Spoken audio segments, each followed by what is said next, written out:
what is the Pacific? What do we mean by the Pacific?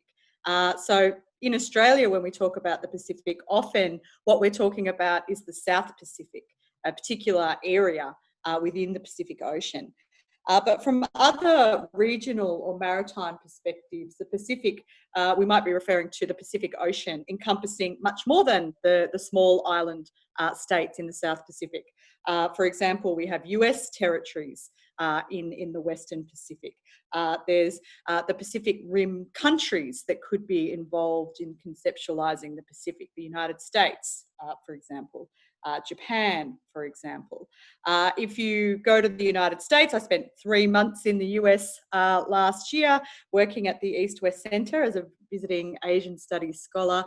And if you talk about the Pacific there, they might be thinking about, the Pacific Ocean as opposed to the South Pacific, which is what we in Australia tend to think of when we think about the Pacific. I guess the point I'm trying to make here is it comes from a kind of, my constructivist bent in getting a question like this and thinking, well, what is it that we're actually talking about here? In the United States, there's PACOM, which was Pacific Command, which is now Indo-PACOM, of course, as the United States has taken on this Indo-Pacific term to describe this massive maritime region.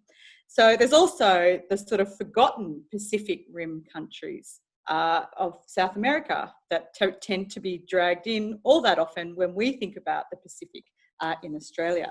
So I think the regional terminology and the divide in the sort of regional terminology and how we come at describing the Pacific has come to the fore with this new Indo-Pacific terminology or the Indo-Pacific construct, which Australia, of course, has been quite an enthusiastic promoter of in its international relations.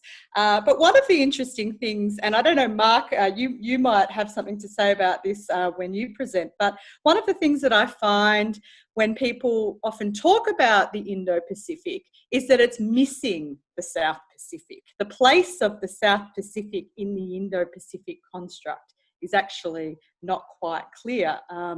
There was a recent book by Rory Metcalfe, for example. He is one of the key architects of this Indo-Pacific term, key driver, key player in getting this concept off the ground.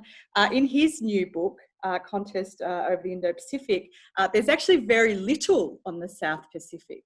So the South Pacific and the Pacific are, kind of conceptualised a little bit differently, I think. There's a lot on Asia, though, in Rory's book.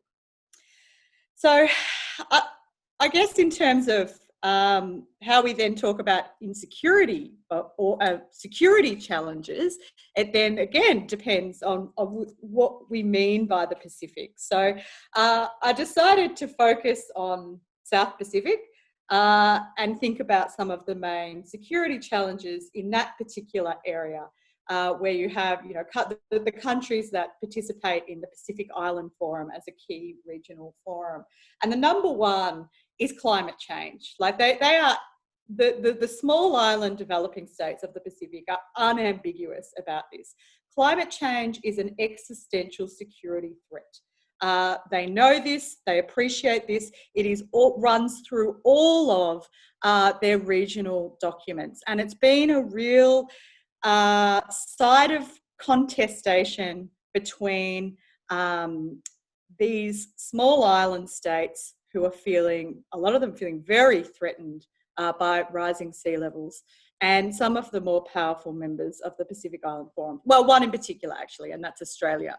And so there's been this real issue over the last few Pacific Island forums about getting joint communications together, because Australia doesn't really want this climate change to be viewed as the number one security threat facing this region. Australia sees itself as having a particular leadership role. The South Pacific is seen as its strategic neighbourhood. for example, and sees it as being having an important role in this area. But they've got very different ideas about what the security challenges are. And in fact, if you talk to, some people in the Australian defence sort of apparatus, they would probably tell you that the biggest threats, according to Australia, have to do with militarisation of the South Pacific Islands. So, for example, in 2018, there was this big furore about a military base appearing in Vanuatu. And this reporting, which actually, looking back on it, seemed pretty thin, but this reporting about this military base sort of precipitated Australia's re-engagement with the South Pacific region through the Pacific Step Up, which is a suite of policies and spending initiatives and forms of defence cooperation that are largely driven by security. And largely, I think, in my opinion, driven by this concern about China's influence in that particular area, which, as I said before, Australia considers to be its kind of own strategic backyard, and its geographical proximity to Australia means that it's particularly concerned about whether or not China gets some sort of military foothold in this area. So you can see there's two quite different perspectives on what matters when it comes to security. And then, of course, you've got issues around the security development nexus, because in the Pacific Islands, a lot of the concern is around human security. It's about development. It's about, being able to provide for people, public goods for people. And this is one of the real, concerns for states like Australia, is whether or not China's Belt and Road Initiative will see these states fall into what they call the debt trap. So this debt diplomacy is something that has concerned particularly Australian policymakers. But on the other end, on the other side of that, you have a lot of leaders in Pacific Island states saying, hang on a minute, we don't need Australia to tell us what kind of arrangements, what kind of loan arrangements we can enter into. We have our own agency, we can make our own decisions. And so again, you have this kind of tension in terms of how different states within this region perceive security and particularly their own security, and how they go about ensuring their security. The fourth one, which I might come back to later a little bit more, is maritime security challenges. So things around non-traditional security threats around fishing, and that sort of thing. But I might, I think there's a question that I've been asked to come back to later, so I might leave that one there for the moment.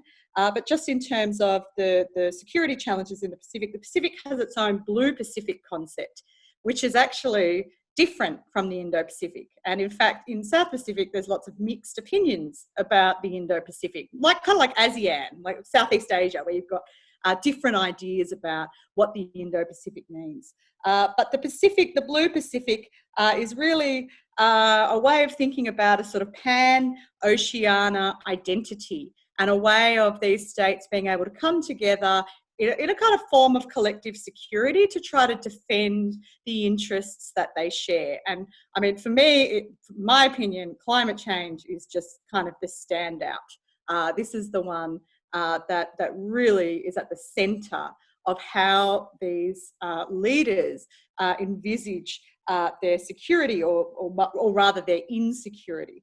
And there is a special issue actually out of security challenges. The General Security Challenges has a special issue out on the Pacific. It's out now, and it's really worth a read. It has a whole collection of articles that deal with different issues to do with the Blue Pacific and these sorts of security challenges. So I'll leave it there.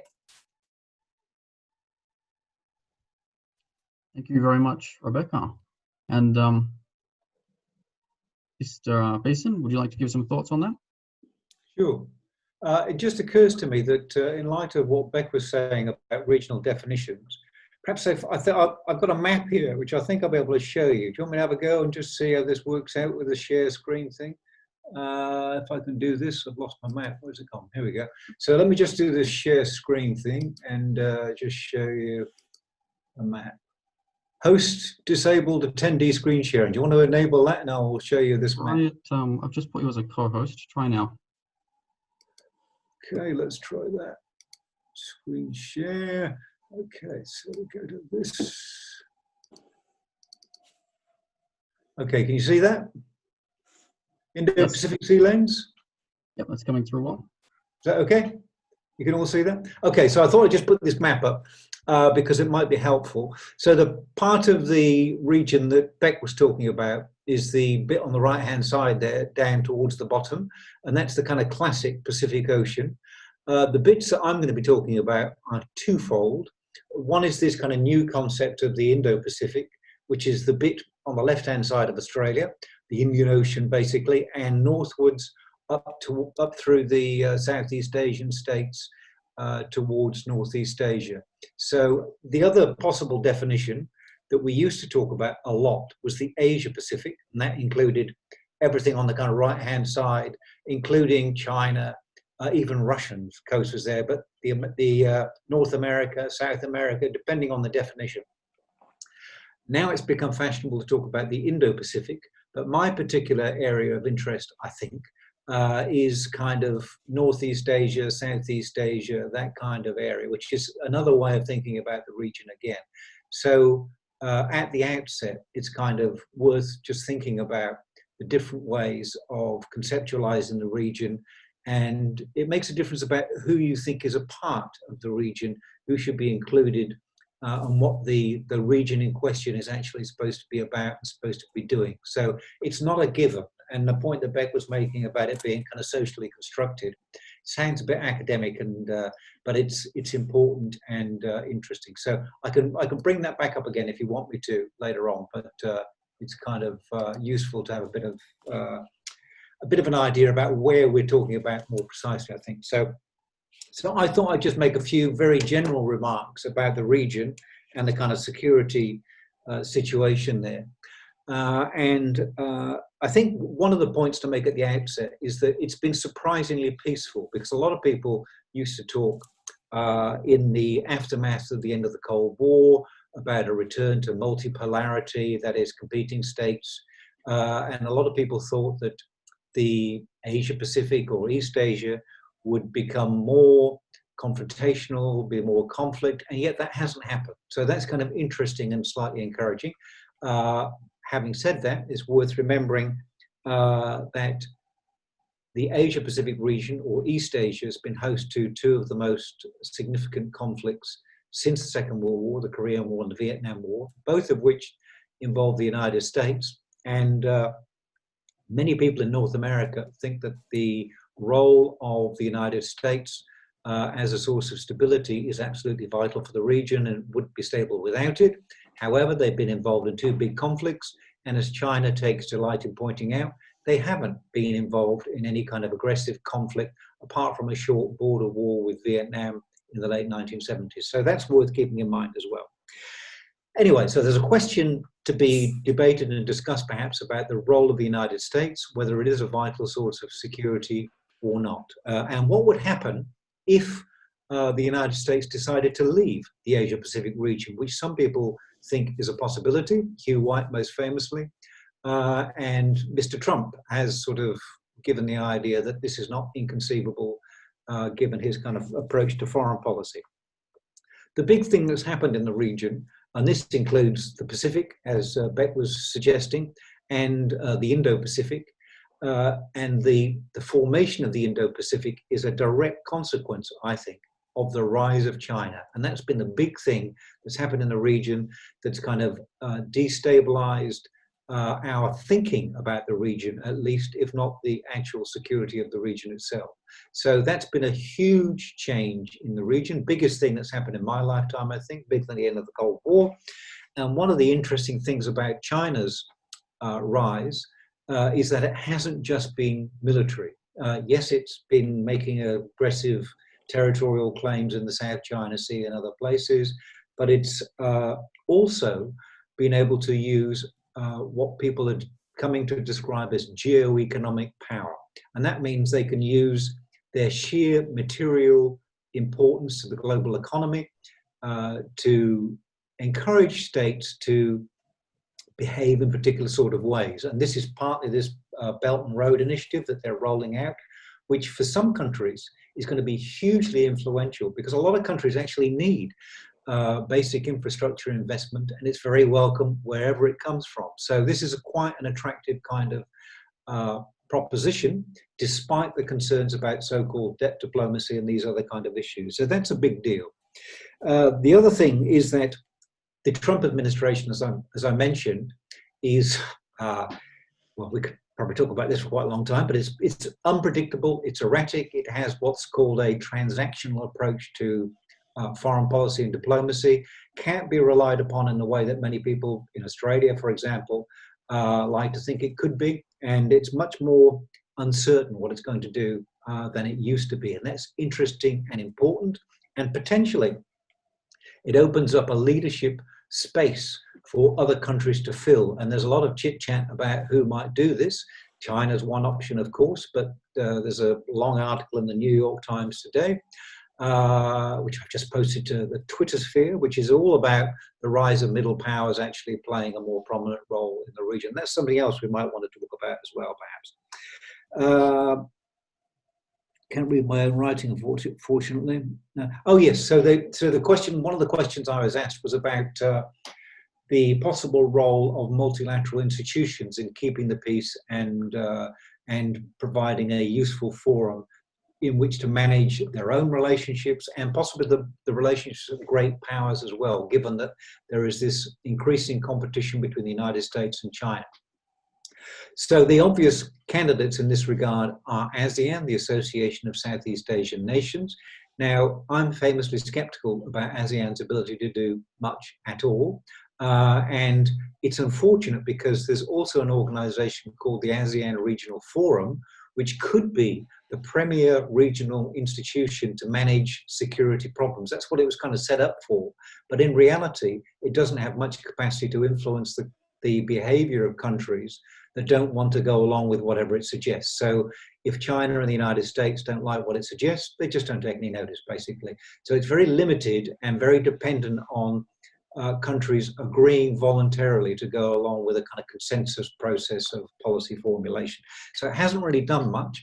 My suspicion is that it probably won't in the future. And if it tries to tell China what to do, I guess China will just pull out. That would be my expectation. So there's a big question to be asked about the capacity of multilateral institutions in this part of the world to do anything terribly useful. And that's something we might want to talk about a bit more, perhaps. We could also talk a little bit about Australia's role, because in many ways, Australia highlights all of the kinds of problems, contradictions, tensions, and the fundamental distinction between whether regional development is more of a threat than an opportunity. And for Australia, this has been the kind of defining problem for years now. And it revolves around China in particular.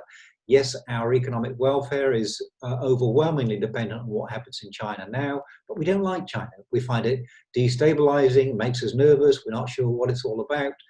We find the relationship difficult to manage, as we're seeing at the moment. And if we were choosing who is going to be our top trading partner in the world, it wouldn't be China. It's as simple as that, because it's hard to manage and difficult to get on with at times, for our political leaders at least. So that's a bit of a problem. And that's a fundamental problem for just about every country in the region, because every country in the region, no matter how you define it, their principal trade partner is China. So whether they like China or not, they've got to get on with China because it's too big to annoy and to get offside, as we're discovering at the moment. So that's an interesting question as well. So that's a dilemma everybody faces, and maybe I'll leave my little introductory remarks there, because there's probably quite a lot that people might want to ask about and talk about. All right, thank you very much for that. Now, we will open it up to questions at this point in time. So if you have anything that you would like to ask, just include it in the chat. But to start us off, I might bring forth one of the questions that was asked in advance. This one was for you, Rebecca. I will read it out verbatim as it was provided. Can I ask you to unpack an important area which aligns with your specialty as well, of maritime strategies? This is a very important area, naturally, for a region densely packed with small island states and archipelagos. How can states leverage laws of the sea or maritime strategies more generally against larger states seeking to coerce or influence them?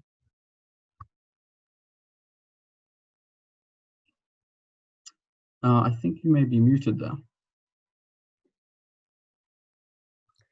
You haven't got your mic turned on, Rebecca. You've got to unmute yourself. Oh, there you go. How's that? So I was having trouble unmuting myself.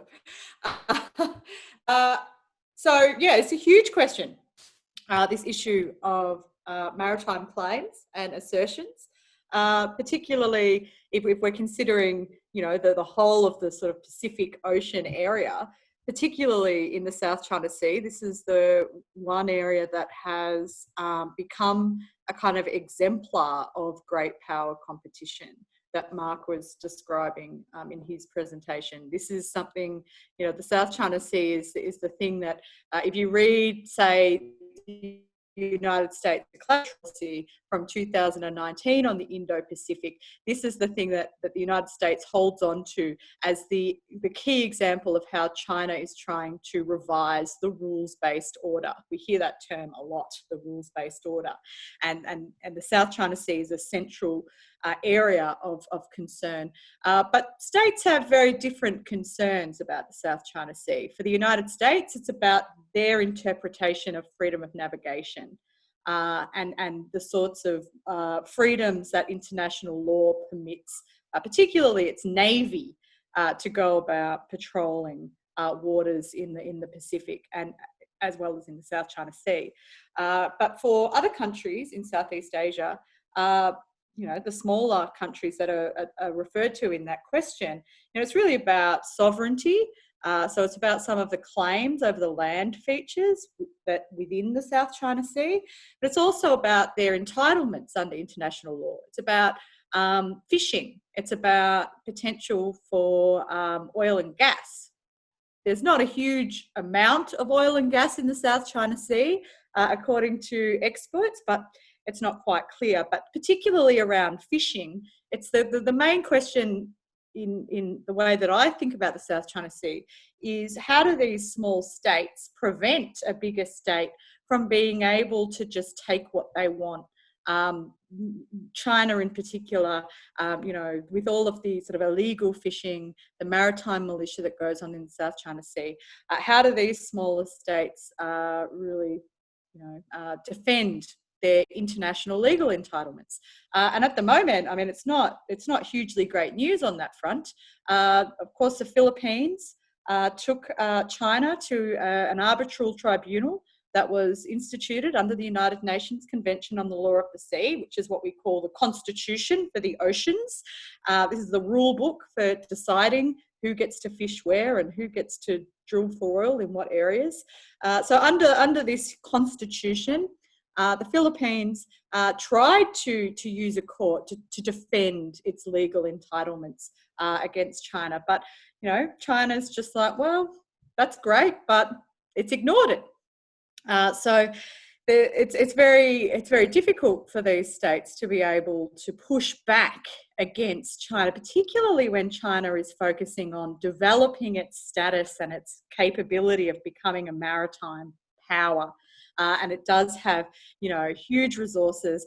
And for the United States, this is an issue that, you know, it's really about freedom of navigation. It's about control and command within the first island chain. It's not really about, you know, small states being able to fish in those areas. So in that kind of, the dispute seems quite intractable in that particular region. But then you've got, say, the South Pacific, where there are maritime boundaries that are still yet to be decided upon. There is illegal fishing from all different sources that costs about $1.7 billion a year.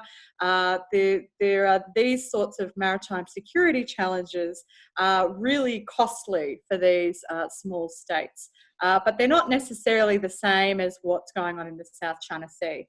But I would like to give you some good news after that kind of grim assessment. Now, Mark has written on this, and I've also written on this.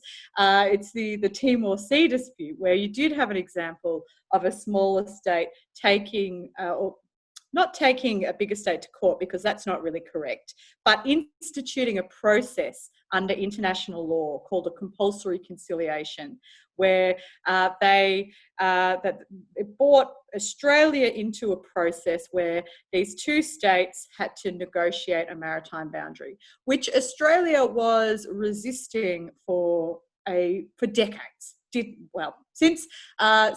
Resisted putting together a maritime boundary with Indonesia before Timor-Leste became independent, and certainly after Timor-Leste became independent, it did not want clear boundaries because it wanted the opportunity to kind of get as much oil and gas out of that region as it possibly could, despite the law not really being on its side.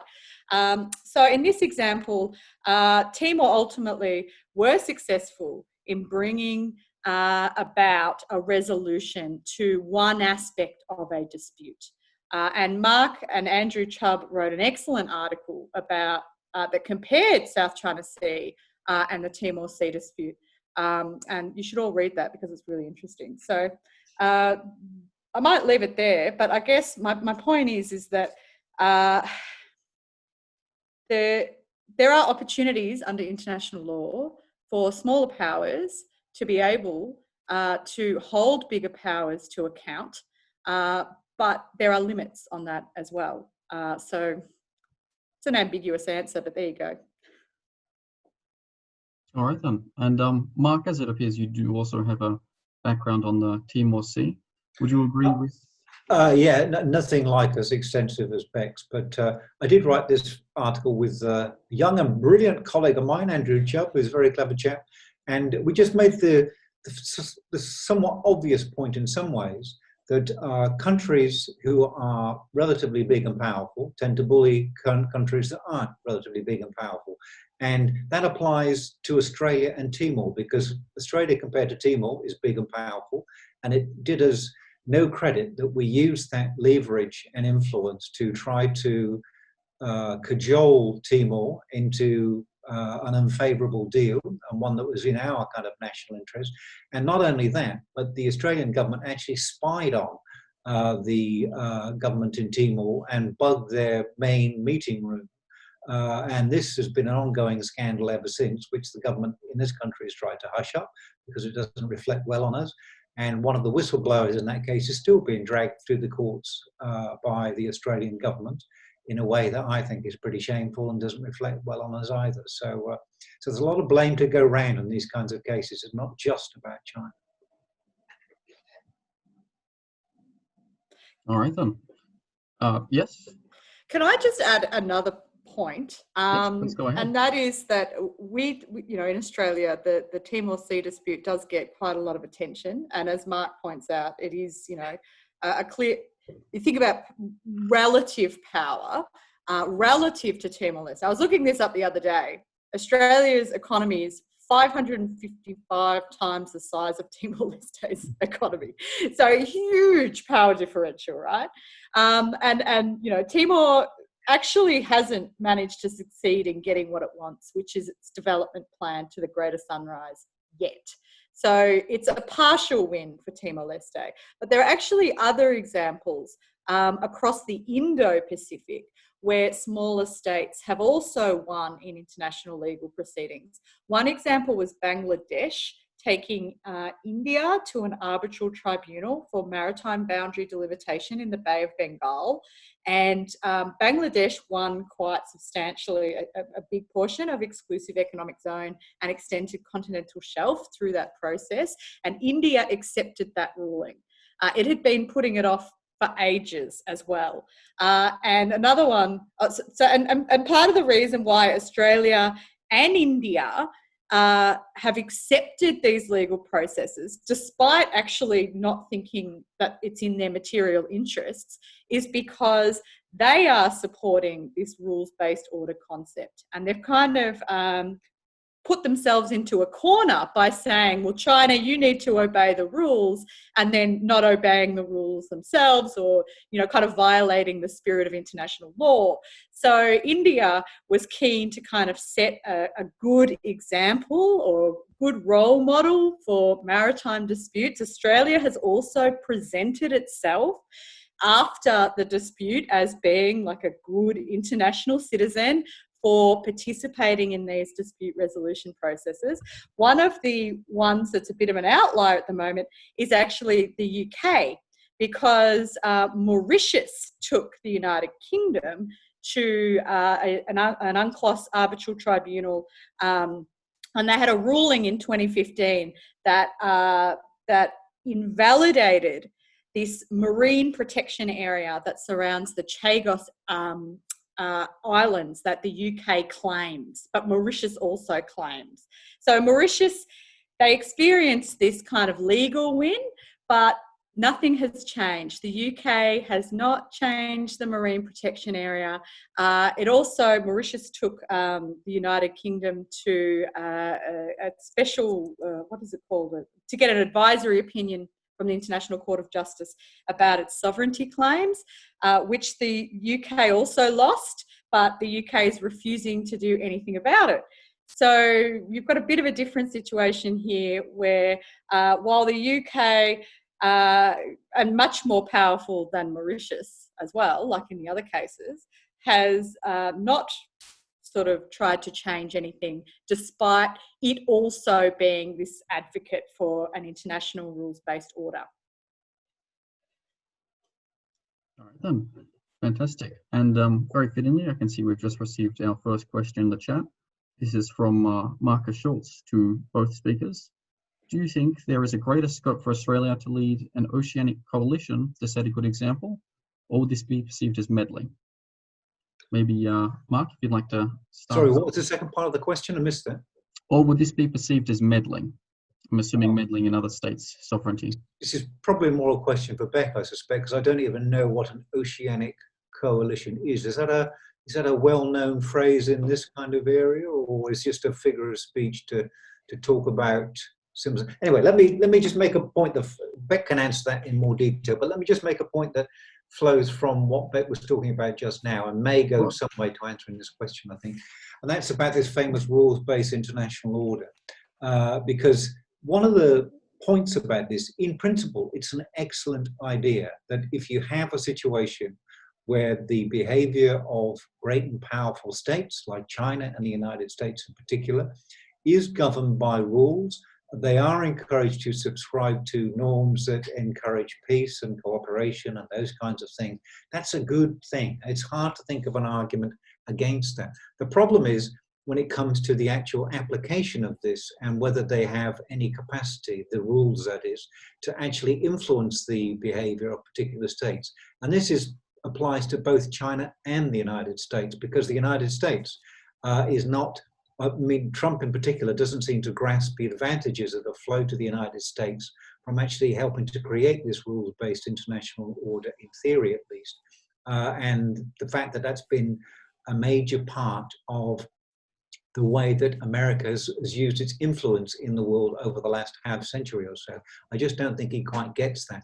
But in principle, and despite the Americans violating that at times, and like the unilateral invasion in Iraq, of course, most famously, that wasn't approved by the UN. There are those kinds of examples we can point to where great powers have flouted the rules when it suited them to do so. But from the perspective of smaller countries, in which I include Australia, it's to our advantage and national interest, in inverted commas, that we encourage the rules-based international order to be taken seriously by the more powerful states, because we can't compel them to do anything they don't want to do. We have very little influence on our own in the international system. We may have slightly more if we band together with other so-called middle powers, but it's to our sort of national interest to encourage the more powerful states in the system to take these rules and institutions more seriously than they often do. So I think there is something to be said for middle power diplomacy. If we can strike an independent sort of position, and if we can combine with other similarly positioned states to exert some sort of influence, and wouldn't want to overstate this, but China and the US have an interest in getting on well with lots of other smaller countries as well. It makes the transaction costs associated with being big and powerful and getting your way a lot lower if you can persuade people rather than cajole people, I think. All right. Yeah, absolutely. And the rules-based order, I mean, one of the phrases that comes up a bit in Australian foreign policy discourse, but also elsewhere, is this idea of right versus might. And this is one of the reasons why Australia capitulated on the Timor Sea thing, which they should have done, mind you, but despite being reluctant to do so, is because it knows that it is advantaged by a system where powerful states can't just do whatever they want and flout international norms and rules. So this is part of the way that we explain why Australia took the course of action that it did, because it does really matter, that the rules-based order does really matter. But there are other examples where, Australia doesn't follow the rules. Its refugee policy is a good example. And so in order to defend the rules-based order, you really need to be living by the rules. Otherwise, states like China have, and they do, call out double standards and hypocrisy, international hypocrisy. But just onto this question of an oceanic coalition, I'm not 100% sure if oceanic coalition is a sort of formal word, but again, it kind of depends on what we mean by ocean, what countries we're kind of talking about in the coalition. Are we talking about all Pacific countries? Are we talking about all Indo-Pacific countries? If we start with the Indo-Pacific concept, the Indo-Pacific concept is part of the difficulty with the Indo-Pacific concept is that it doesn't, those who really employ it and drive it don't really, in my view, don't really know how China fits in. And people, foreign policy sort of experts in China tend to see the Indo-Pacific construct as a containment strategy, that China isn't really included in the Indo-Pacific, and that it is it's excluded. And the whole point of the Indo-Pacific is to actually constrain its power and influence in the region. So if you're thinking about an Indo-Pacific coalition, then the first place would be, well, who's included in the Indo-Pacific? Which states are included? There's no clear definition of what the Indo-Pacific is. Different states have set different geographical boundaries. For example, if you're India, the Indo-Pacific extends all the way to the coast of Africa, whereas the Hollywood to Bollywood version of the Indo-Pacific tends to stop at India. So already you've got kind of confusion over what's in and what's out. So if we narrow in, to a smaller region, you could say that the Quad could be an example of an oceanic coalition. So this is the Quadrilateral Security Dialogue between Australia, Japan, India, and the United States. And this is kind of an important part of the way that these states envisage the Indo-Pacific, this kind of coalition of democracies in the Indo-Pacific. And China certainly sees that, again, as a containment strategy, as a way of trying to dent its influence and power in the region. And this isn't meddling, because you're talking about four sovereign states coming together in a dialogue to talk about their mutually shared interests. The question for the Quad, though, is that it's still just a dialogue, and it's not it hasn't been a hugely high-level dialogue either. So the question is the effectiveness of a coalition. What do these coalitions do? Are they just talk fests, or are there operational aspects? How do you what's the purpose of having these coalitions? In terms of other forms of oceanic coalitions, look, Rory Medcalf's idea of the Indo-Pacific Ocean, the Indo-Pacific construct, is all about middle powers coming together in coalitions and trying to, I guess, diversify or hedge against their dependence on great powers by coming together as a collective to kind of intensify their power. So it would only be, I guess, perceived as meddling if Australia, for example, was trying to force something like this on the South Pacific, as an example. That might be seen as being meddling. But to answer the question, I mean, I think that there are already things going on. The Pacific Island Forum is an oceanic coalition, in a sense. And the Pacific Island Development Forum could also be considered an oceanic coalition. That's a regional institution that doesn't include Australia.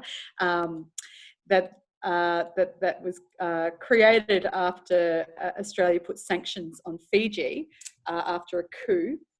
But so there are already things going on, and I hope that answers the question. But I guess it's only perceived as meddling if if countries in the region aren't supportive of these coalitions. Now, we've had some discussion in the chat about the question as well. The original person who asked the question has clarified a bit. They were thinking more along the lines of what bigger role Australia could play aside from interactions through ASEAN in the region, and about how positively or negatively greater Australian-led involvement might be perceived. I can say something about it if you like. I mean, I have to say that I have a particular view of Australian foreign policy, and I should say at the outset that it's regarded as being slightly eccentric, and it's a very minority view. And the conventional wisdom in Australia about strategic policy is that the alliance with America is indispensable, it's vital, it's the foundation of our national security, and it has been for about half a century or so since the Brits were kicked out of Southeast Asia by the Japanese in World War II. So that's the kind of conventional wisdom. I don't necessarily accept that kind of view, because it seems to me that if you're serious about becoming an independent middle power, that means being independent from great powers, whoever they might be. And that applies equally to the United States. And without wanting to sound too radical and unhinged about all this, I mean, it is worth pointing out that Australia's been involved in every war that America's been involved in since the Second World War, in Korea, which maybe there's an argument for, Vietnam, which there undoubtedly wasn't, 2 wars in Iraq, still in Afghanistan in some form or other. We even managed to bomb Syria for reasons that I find very difficult to understand, but what our vital strategic connection might be there. But my general point is, and I'm sure many of you, well, whoever gets to hear this ultimately will probably disagree with much of this, but my general point is that Australia's uncritical, reflexive dependence and reliance on and alliance with the United States makes the possibility of being a genuinely independent power in the world much more difficult, because many countries, not just China, but many other countries as well, regard Australia as something of an appendage to American foreign policy. And it's difficult to think of any circumstances, with one possible exception, in which Australia hasn't automatically gone along with whatever the United States thinks is a good idea. And this example of the discussion of the Wuhan epidemic and where it came from, and the desire for the WHO to launch an inquiry into this, some people think is another example of Australia trying to get ahead of the curve and ingratiate itself with the United States as much as anything else. But the general point to make about this is that I think it's difficult for Australia to claim to be acting independently when it seems to be so constrained by its overarching commitment to the United States. So there is the possibility of Australia offering some new ideas, new thinking, leadership even on particular issue areas. But it's very difficult when it's already locked into some major foreign policy commitments, which are, for both sides of politics in this country, absolutely unthinkable that anything should ever change them. And it was interesting, I was at the annual conference of the Australian Institute of International Affairs last year, and I asked Penny Wong a question about the alliance and our relationship with the United States. And she responded, the first thing she said was that the alliance is above discussion. It's not something that's subject to being interrogated, its merits or otherwise. And that's, I think, a very revealing answer to the opposition party, the main one in Australia, to the way that it thinks about this key relationship with the United States at any time. But when Donald Trump is the president of the United States, and when he is and his administration are doing more to wreck the foundations of the so-called rules-based international order, which Australia expresses great rhetorical support for, but is being systematically eroded by the actions of the United States itself, then I think this is if ever there was a moment for a bit of rethinking and reassessing and doing a bit of cost-benefit analysis on the merits of the alliance, because it's not the great freebie that many people, supporters of the alliance, always would have us believe, because we're about to spend something like, I don't know whether it's 100 billion, I mean, whatever the number is, it keeps going up every few months, on new submarines, new fighter planes, and my question about this, and we may or may not want to have a debate about this, but my question about this is, even if we do acquire 15 submarines, or why not 20, why not 25, but even if we do acquire them, will that deter China, presumably, from doing whatever it's doing at the moment, if they're not deterred by the arrayed military might of the United States? If the United States can't deter them, it's pretty unlikely that we can, no matter how many of these submarines we buy. So I think there's also an argument for a bit of cost-benefit analysis to do something on our defense spending and thinking and priorities as well. But this is a very minority view. And if you ask the people at ASPI or Peter Jennings or many of the other people who comment endlessly on strategic policy in Australia, they would tell you that I'm completely bonkers and this is not a serious or sensible perspective to take on this kind of thing. And it was described as being criminally negligent the other day, which is by somebody who's a prominent spokesperson for the defense industry, I might add, but no surprise there, perhaps. Well, it's very interesting to hear, at the very least, even if it isn't a widespread idea. But for our next question, we've actually had somebody volunteer to speak themselves. I'm just going to unmute them now. Abasi, I think that's how you pronounce your name. Hi, this is Abasi from Pakistan. Can you hear me? Yes. Hi, Mark.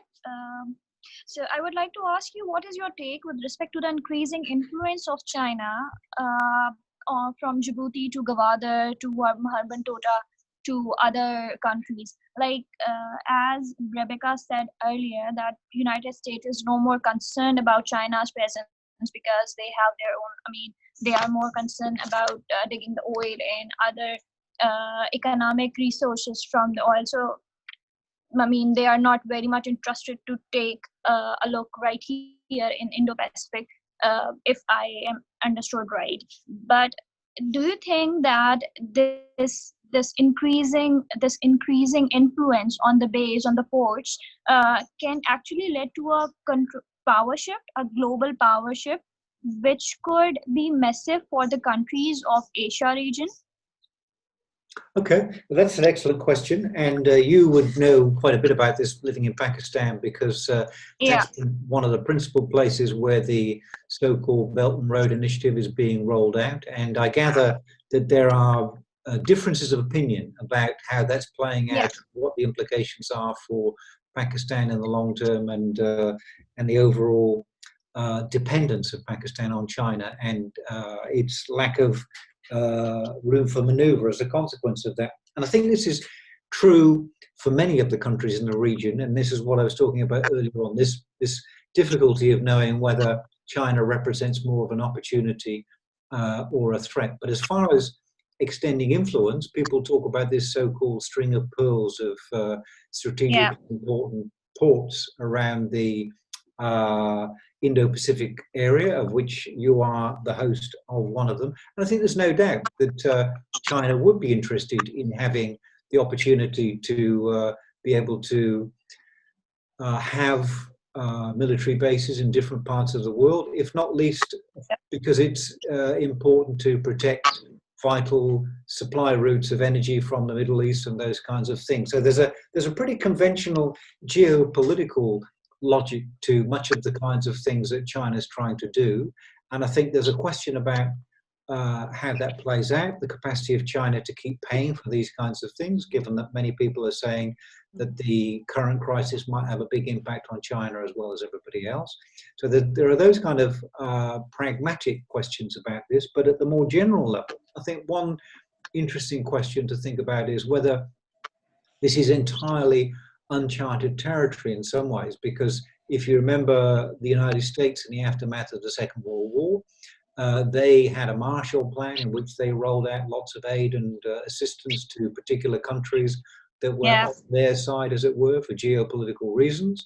And that was regarded as, by America's supporters at least, as being quite a reasonable and sensible thing to do, and revitalize the Western capitalist economies in a very useful and productive way, actually. That many countries, including China, benefited from the overarching institutional and economic order that the United States was instrumental in creating. So there's a question about whether China's largesse and investment in various parts of Asia might have a similar kind of impact. You'd be in a better position than I am where you live, but that's kind of where we're at the moment, and people are weighing the costs of these kinds of things. But the fundamental question is: China interested in spreading its influence around the world? Sure, that's what great powers do, given half the chance. It would be surprising if China didn't follow that well-worn path that other powers have done before.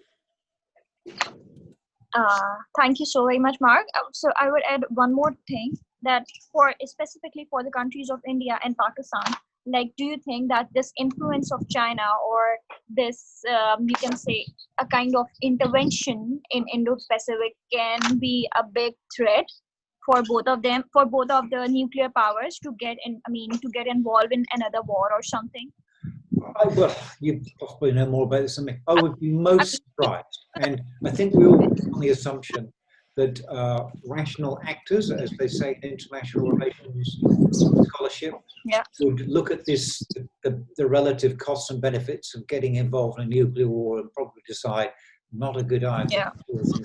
So, in the event of some, drastic miscalculation or accident, I think that's most unlikely. But picking up on what Beck was talking about earlier on about the Quadrilateral Dialogue, I mean, this is a really interesting part of the evolving institutional infrastructure in the region.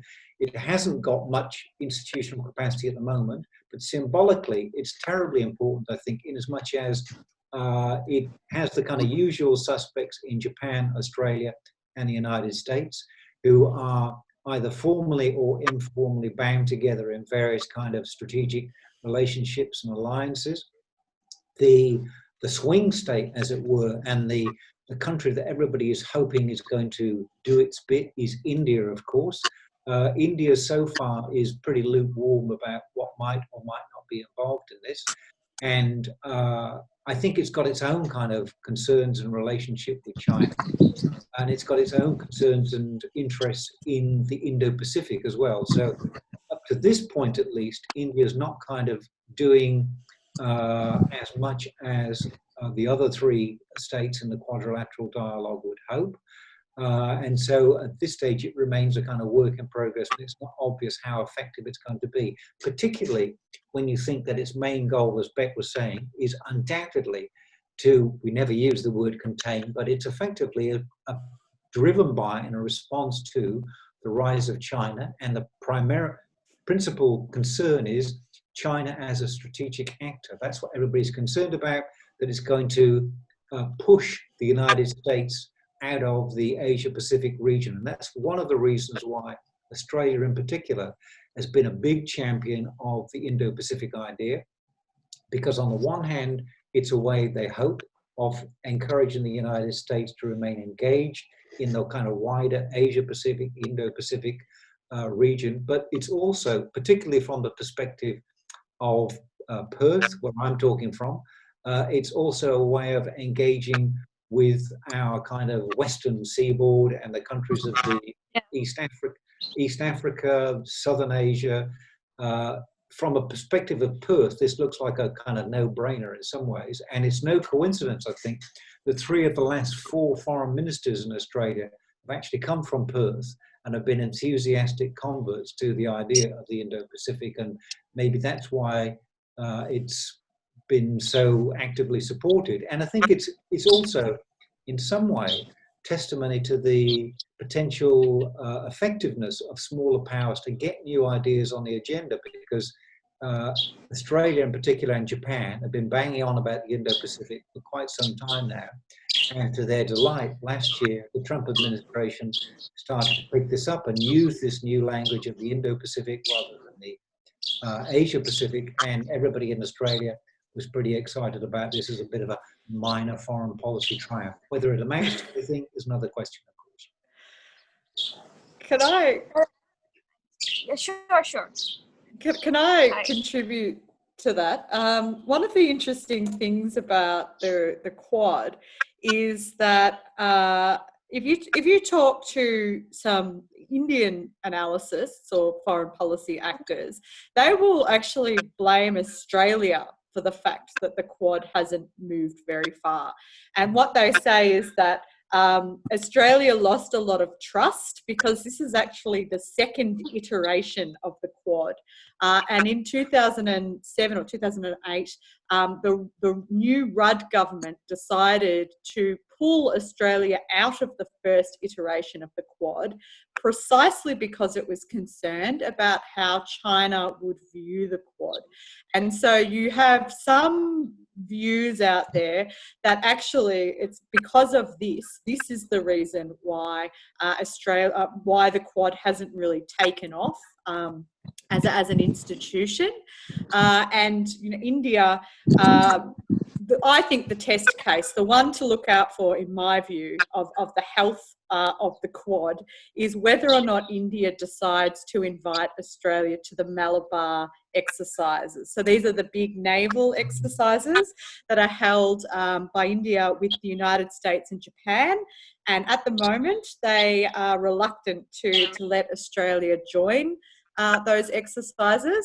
But that's the one that I keep an eye out for. If Australia gets on board with the Malabar, we might see India moving in a warmer kind of moving towards closer relations within the context of the Quad. But the other thing that I just wanted to point out, going back to a previous question about an Australian-led sort of institution, is the Rudd's idea of the Asia-Pacific community, which fell flat. So this was one of his grand sort of international relations initiatives to bring together this new multilateral organisation around the Asia-Pacific. But it didn't take off. And from my understanding, and Mark, you probably know more about this, but from my understanding, part of the reason for that is that ASEAN exists, and ASEAN centrality is, a really important dynamic in understanding institutionalism across the region. No, I think that's right. And in some ways, ASEAN's been more of a hindrance than a help in pushing forward some of these more cooperative sorts of initiatives. And I think there was great sensitivity, which had, I think, perhaps I'm being a bit paranoid about this, but a slight racial overtone as well, because I don't think a lot of the ASEAN leaders wanted some white boy from Australia going up there telling them what to do. And because there's a bit of a sensitivity, particularly in places like Malaysia and some other places, about this kind of post-colonial, slightly condescending attitude, which you can understand why they might feel a bit aggrieved and sensitive about this, given the history of relations. But I think it's difficult for Australia to overtly champion certain sorts of ideas, because there's still a bit of lingering resentment about people from countries like Australia telling us what to do and inferring that we can't manage our own affairs, and that they know better than we do. So I think that's one of the reasons why the Asia-Pacific community didn't get anywhere, and it wasn't very well sold. I mean, it was kind of dropped on the region without much effort to win people over beforehand, and it didn't go down well at all. I think it was disappeared. But interestingly, the basic architecture, as they say, is now revealed in all its glory in the East Asia Summit, which you may or may not have heard of. If you ask the ordinary person in the street in Australia, have you heard of the East Asia Summit? I think you get a pretty blank look, but that tells you something about the nature of the lack of impact of some of these potentially important institutions that just really haven't managed to do much or get anywhere or have any real influence over the members who make them up. All right. Well, I'd first like to just say thank you to IAPSS for her question and for provoking such an in-depth topic for us to go over. Now, we do have another question, a little bit separate from what we've been talking about so far. This is from Chloe. Hi, Rebecca and Mark. Could you please comment on how China and America are generally perceived by the island nations within the Indo-Pacific region? Mark, you touched on Australia's concern regarding China. However, is this concern echoed by the island nations? And would they prefer a greater or lesser degree of involvement from these other powers in the region? If we're talking about the island nations, meaning the Pacific Island, this might be a question for Beck, but I think just briefly, I'll just make a couple of observations about East Asia more generally. I think there are some real enthusiasts about American presence and the benefits of, I mean, Japan most famously. And just say something about Japan, because Japan is a really interesting country in all of these things. As I said, it was the original architect of the Indo-Pacific idea, thanks to Shinzo Abe, or Abe Shinzo, or however we're pronouncing his name these days. So Japan's been kind of interesting in that regard. But the striking and interesting about Japan is they've kind of outsourced their security defense to the United States, and they have done since the Second World War for well-known and fairly obvious reasons. But that's interesting and striking in thinking about how do states behave, how do they have to behave? Because here's an example that flags all of the kind of conventional wisdom in the international relations textbooks and scholarship about how states are supposed to behave and what they're supposed to do, because a lot of Japanese people have made a fundamental normative commitment to anti-militarism, and that's placed serious constraints on what their government has been able to do at any particular sort of time. And that's kind of interesting and revealing as well. So, but if you go around the region, I think the most fashionable way of describing the behavior of most of the countries of the region is hedging, and that's having a kind of bet each way, if you like, about who to go with and who to support, and whether you can even play off one great power against another. And if I was running any of the countries of Southeast Asia, or indeed Australia for that matter, I think I would be quite interested in this kind of strategy and interested in the possibilities of actually creatively playing off one side against the other. And that's the advantage of being an independent state. It gives you the opportunity to do that. But if both states are making the judgment where you kind of locked yourself into one side of the debate permanently anyway, so where's the leverage from your position, then you don't have much room for maneuver. Some of the Southeast Asian states do have a bit more room for maneuver, potentially, particularly if they can get ASEAN's to take itself a bit more, to be a bit more competent in dealing with other states and to have a more unified position. Unfortunately, at the moment, that's not going to happen because a couple of the ASEAN states have been effectively bought off by China. Laos and Cambodia in particular are very much in the Chinese camp and will never say anything against China in any kind of multilateral forum, including ASEAN.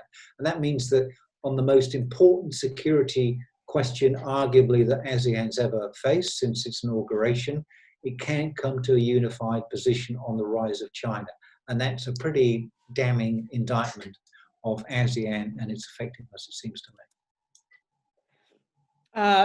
Yeah, that's. I mean, the just to sort of engage with what Mark's talking about with Southeast Asia. I agree. The issue with ASEAN is that you have a collection of hedges and you have these two kind of outline, we call them bandwagoning states. These are states that, as Mark said, have been effectively bought off by China. And one of the sort of the textbook examples that is used in discussing China's influence in Southeast Asia and ASEAN as a forum is the failure in 2012 for ASEAN to produce a joint communique because they couldn't agree on what to say about China's actions in the South China Sea regarding the standoff over the Scarborough Shoal. So this kind of example demonstrates the challenges that these regional institutions can face in dealing with big powers. But these specific regions have different relationships with the great powers. I mean, Southeast Asia is particularly attuned to these great power issues because it's in China's neighborhood. You know, it is right there next to this growing power who is determined to do what great powers do and exert their influence and spread their influence across the globe. But if we take the conversation back to the South Pacific, and I guess if you're talking about island nations, I think the question might be asking about small island developing states in the South Pacific, but Australia is also an island nation, the biggest one. So we have, our concerns around things like maritime security. But if we talk about South Pacific and their attitudes, well, the big power in the South Pacific is Australia. And the bully in the South Pacific is Australia. So power is relative and it can depend on the region. And Australia has been like a proxy to the United States in that region for a long period of time. And this goes back to that kind of special relationship between the United States and Australia. And Australia's been left in charge effectively to deal with that South Pacific region. And the term that used to be thrown around under the Howard government is this idea of Australia being the deputy sheriff, which doesn't reflect particularly well on Australia. I have to say I'm quite sympathetic to Mark's comments about Australia's foreign policy relationship with the United States. But in terms of the South Pacific, from what I understand, and some of the research that I've done on this area, these states are determined to play powers off against each other as well. So the United States is having some more interest in the Pacific, particularly after that 2018 kerfuffle around the military base idea in Vanuatu. The United States is becoming more interested. Analysts in the United States, in DC, are becoming more interested in that area and rely quite heavily on Australia and New Zealand for their knowledge and expertise on that region. But essentially, it's Australia, and Australia is concerned about China's influence, as I said before, through the Belt and Road, China's Belt and Road Initiative. Australia remains the biggest aid donor in the region, it's some of this fear about China's influence is exaggerated, and in my view, it's exaggerated for political purposes. It's an exaggerated threat perception, we would say, in defence, and it serves a certain political purpose, and that is, so that Australia might decide to invest more in defence, for example. But the thing I wanted to mention with the South Pacific states, they also try to hedge. They don't want to give up their hard-won independence. These are newly decolonised states. A lot of them fought for their independence, and they're not just going to cede that. So they will try to play off these more powerful states and what they're offering. And at the moment, they're doing a pretty good job because, once China sort of starts to engage with the region, then Australia freaks out and starts contributing. So they're doing a pretty good job of being able to exploit the situation. The question is, how long can it last?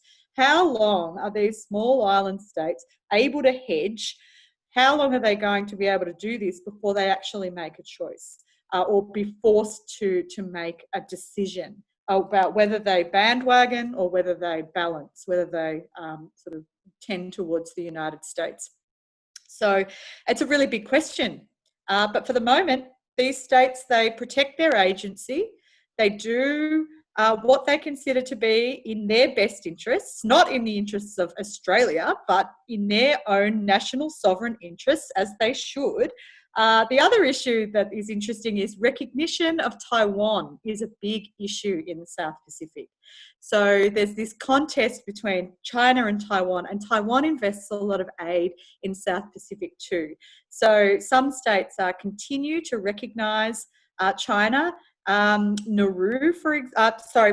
Taiwan. Nauru, for example, at the 2018 Pacific Island Forum, the then Nauruan president, Baron Wacker, went just the most extraordinary exchange with the Chinese representations, accused China of being a bully, just went complete, like you've never seen anything like it, just refused to take any of this Chinese, the China's representations, refused to be bullied, in his words. And they did it. They held this meeting, this Pacific Island Forum meeting, in a hall that was funded by Taiwan. So that's an interesting issue to keep an eye out on, because often these states, they change their position. So they use it as a way to try and get more aid out of either China or Taiwan. So I just thought that was interesting. All right, thank you. And I think we've got time for one more question. Given that we're on the topic of Taiwan, I might return to one of the questions that was written up beforehand. This one actually relates to the coronavirus. You needed to touch on it at some point, I suppose. Many political commentators have put forward the argument that states will turn inward due to the current pandemic, but early actions in the Pacific seem to be telling a different story. There seems to be a renewed fight for geopolitical influence, particularly surrounding the World Health Organization and Taiwan. Are concerns about China using the current crisis as an opportunity to gain an even bigger foothold in the region legitimate, or a product of Australia's historical issues after feeling isolated in its foreign policy infancy? Now, it seems like there might actually be two questions there, but would anybody willing to start us off? Sure, I'll say something about the WHO issue. I mean, it's kind of interesting that people are focusing on this. And I think at the outset, I think there's that guy, Tedros, whatever his surname is, unpronounceable, but he didn't cover himself in glory, was a bit slow off the mark, didn't seem to be keen to do anything that might upset China. So there was a bit of cause for concern about his relationship with China and his apparent unwillingness to be able to call them out for not behaving transparently and not informing the quote-unquote international community as early in the piece as he might have done. So I think there are some legitimate concerns about all of that. The other question about the status of Taiwan is kind of interesting, because I think we're all kind of pandemic experts now, of course, aren't we? But had to become so. But anyway, Taiwan has, I think, been an exemplar of good response to the pandemic, and better than China in many ways, because it's had nothing like as many cases. It responded very early, very effectively, and the deputy president is actually a pandemic expert in his private life, so he's pretty well qualified to know what's going on there. So they've been very good, and I think, given China's sensitivity about Taiwan generally, and at the best of times, they haven't liked the idea that Taiwan's been setting a good example for all and sundry, and it doesn't compare very well with China's response. So there are all those kind of local concerns and domestic politics, but I think the kind of the wild card in all this is about China's relationship with Taiwan more generally, and China still retains the right to solve what it regards as being a domestic situation, if that is the status of Taiwan as an independent or sovereign entity, which China doesn't recognize, of course. So it still reserves the right to settle this domestic problem through force of arms, if necessary. And I think the big worry is that different kinds of unfolding crises, particularly one that might impact on the domestic stability and security of China itself, because we're already beginning to see possibly a second wave of infections occurring in the mainland, and there's the continuing competition with the United States, and some people are very concerned about that, what that might lead to. Anyway, there's a whole series of relatively unprecedented factors in play, and that if things do go badly wrong on the mainland, there is always the last resort of, when all else fails, start a war with somebody which can rally the nationalist sort of sentiment within China and give support to the ruling regime. Now, I'm not suggesting for a moment that this is likely, but in the overall scheme of things, and given the uncertain nature of many of the factors that are in play at the moment, I mean, who knows? Your guess is as good as mine about what all this might lead to, but Beck might have some more penetrating insight than me into this, perhaps. No, I don't have anything much more to add, other than to say that I thought that the situation around Taiwan and the World Health Organization also was not handled particularly well. But one of the things that I'm interested in at the moment is this idea of kind of strategic opportunism. And that's how states might be able to use a crisis to advance other interests. And the one that interests me at the moment is China's sort of renewed aggressions in the South China Sea. So while Southeast Asian states are dealing with the pandemic, China's really made a number of assertions in that area recently. And so that to me suggests that the pandemic is seen as a good time to start advancing some of those interests. And it might turn out that Taiwan gets bundled up in that kind of strategic opportunism as well. But this might be a good time for me to promote the Trobe Asia's webinar on Thursday night, where we are talking about this very issue of order in Asia after COVID. It's called How Asia Learned to Stop Worrying and Love the Pandemic, and it's on Thursday night at 8:30 p.m.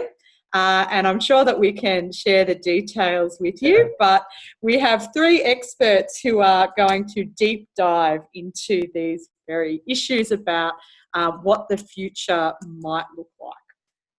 Yes, and we'll put all of the details for that event on the Facebook event page for this current discussion after the conclusion.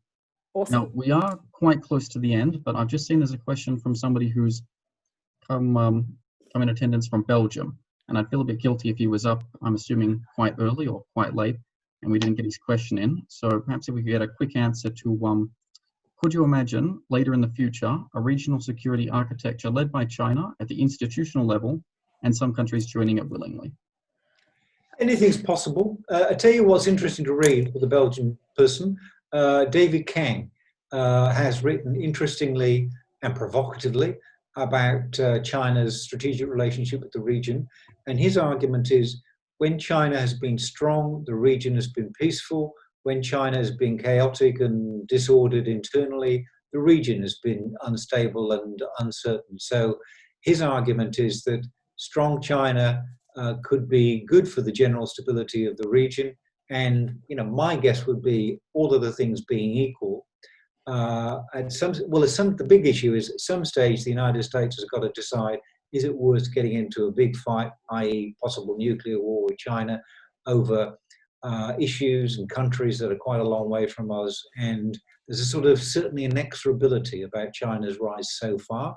Could all go wrong, but if things keep going on this trajectory, my guess would be that in 20 years' time, East Asia will be essentially a kind of Chinese sphere of influence, and countries like Australia can have to learn to think about what that might mean and deal with it, I think. So that's kind of where we're at, it seems to me. Yeah, so I'll just add that there is the Shanghai Cooperation Organization, which is, effectively a Chinese-led institution. And while that's centered around Eurasia, Central Asia, India and Pakistan, I'm just looking this up to make sure that I've got my facts right, but they joined as full members in 2017. So that's an interesting example of a Chinese-led institution that already exists. And while it's not kind of Asia-Pacific in scope, the fact that India and Pakistan are a part of it is really interesting. The Belt and Road Initiative is also has multilateral dimensions to it. In the countries sign on to the Belt and Road through MOUs, and Australia, of course, has been reluctant to do it. Victoria has, which created quite a bit of tension, I think, between Victoria and the federal government for a moment there. New Zealand signed on to the Belt and Road Initiative, but this could be a precursor, a sort of set of debates that could be a precursor to other Chinese-led institutions that might emerge. The other thing I would say is that in ASEAN, China at the moment and the ASEAN states are trying to develop a code of conduct around the South China Sea. And how far China gets with that code of conduct will also be an interesting development in terms of the extent to which states will cooperate with China. It's also worth pointing out that the one time that Australia has kind of deviated from American influence and injunctions was over the establishment of the Asian Infrastructure Investment Bank. And there was a big debate in the Australian cabinet at the time about whether we should join or not. In the end, the economists in the cabinet ruled the day, and we did join, despite the Americans under Obama asking us not to because they thought it would be a complete disaster and diplomatic coup for China. So even in Australia, at times, economic imperatives can trump, if that's not an unfortunate way of putting it, strategic ones. So that's interesting, yeah. All right then, and with that, unfortunately, we'll need to finish it up here. I'd like to just take this moment to briefly thank both of our guests for taking the time out of their days to take part in this online event. Both of your perspectives have been extremely insightful and have shed a lot of light onto this very complex topic. I'd also just like to quickly thank our IAPSS event coordinator, Buffy Wu. I think she's still in the chat.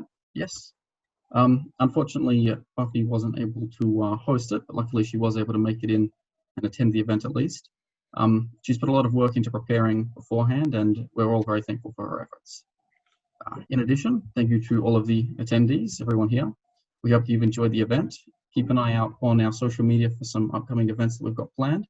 And if you are interested, if you've got any questions about the event, or if you're interested in having a more involved role with the IAPSS team, please feel free to contact us at any point.